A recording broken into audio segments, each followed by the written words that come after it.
Okay guys, today we will start the next video which belongs to the chapter 1 of ninth class chemistry portion. The name of the chapter is Matter in Our Surrounding. Just take out your page number 3. Yes. Now you can see here the particles of matter are continuously moving. They possess what we call the kinetic energy. It means matter के जो particles होते हैं वो continuously move करते हैं और उसकी वजह से एक एनर्जी या फोर्स होती है and the name of energy is what kinetic energy. In this condition, if we raise the temperature, the kinetic energy will be increased and the particles move faster. It means अगर आप उन्हें heat provide करते हैं या किसी भी reason से temperature increase होता है तो उन कंडीशंस में इन पार्टिकल्स का मूवमेंट जो होता है वो और भी फास्टर हो जाता है.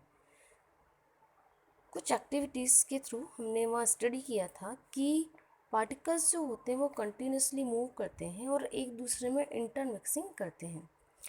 तो if we are talking about the two type of matter and then the two type of particles will be here.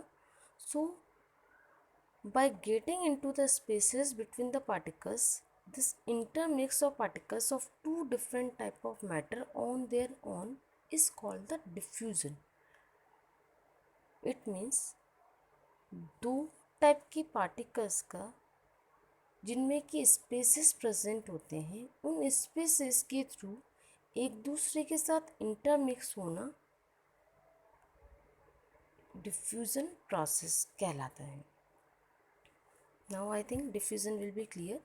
We are talking about the two type of particles and they are intermixing with each other. This is called the diffusion process and the rate of diffusion will be increased by the increasing of the temperature. तो temperature को जब हम increase करते हैं तो diffusion process भी ज़्यादा हो जाता है. जैसा कि आप लोगों ने देखा कि इंसेंस स्टिक्स जो हम लोग डेली यूज़ में देखते हैं उनका स्मेल अनलिट होने पर कम आता है या उनके क्लोज जाना पड़ता है comparison to the after the lightning. अगर आपने किसी कॉर्नर में इंसेंस स्टिक को बर्न किया है तो उस कंडीशन में उसका स्मेल पूरे रूम में आपको ईजीली आ जाता है. Because reason is what temperature arise होने पर जो इंटरमिक्सिंग स्पीड है पार्टिकल्स का वो बहुत ज़्यादा इंक्रीज़ हो जाता है and the diffusion process is also increased and we can get the smell from the several meters away. Just like the food, hot seasoning food का जो स्मेल होता है वो हमें काफ़ी डिस्टेंस से आ जाता है. बट अगर फूड बना हुआ रखा है और कोल्ड फूड है तो वहाँ पर हमें स्मेल लेने के लिए उसके क्लोज जाना पड़ता है. Okay guys, now shall we study the new topic?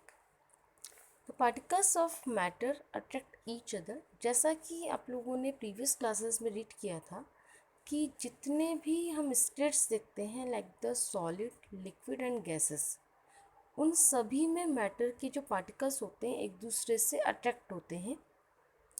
Attract होने के लिए वहाँ पर अलग अलग टाइप ऑफ फोर्सेस वहाँ पर अट्रैक्शन का आपको नज़र आएगा.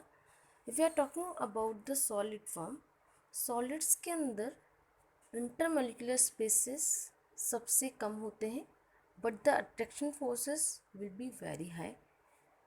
If you are talking about the liquid then the attraction force will be reduce comparison to the solids. And if we are talking about the next, this is the gases state, the attraction force will be so minimum in it. So each and every type of matter, the attraction force will be present here. तो सबसे ज़्यादा किसमें होगा? Solids में, उससे कम होगा liquids में और सबसे कम होगा गैसेस में. Now you can see in your book that the activity is shown. This is 1.6. इस एक्टिविटी के अकॉर्डिंग आपको यहाँ एक पिक्चर नज़र आ रहा है जिसमें कि कुछ गर्ल्स हैं जो बिहू डांस परफॉर्म कर रही हैं।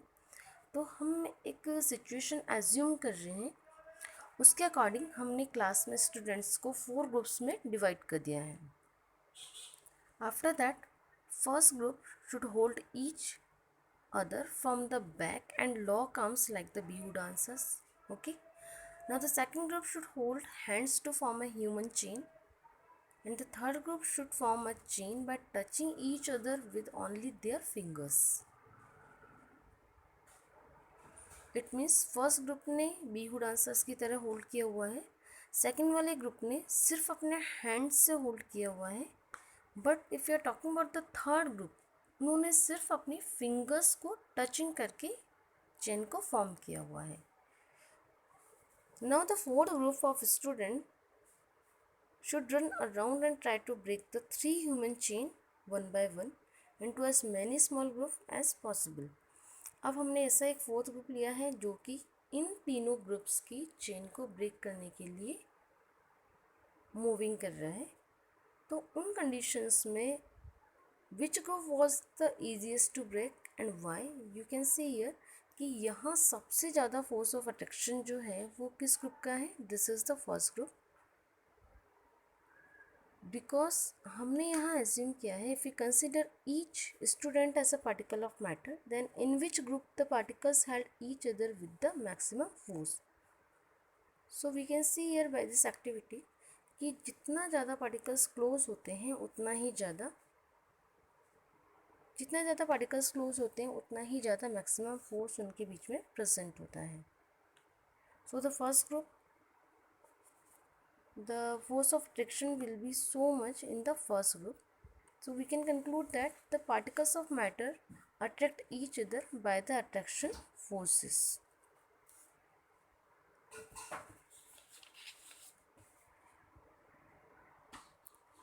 Some in-text questions are given on this page number 3.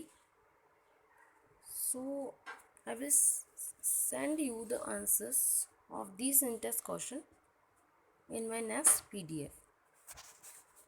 Okay, thank you.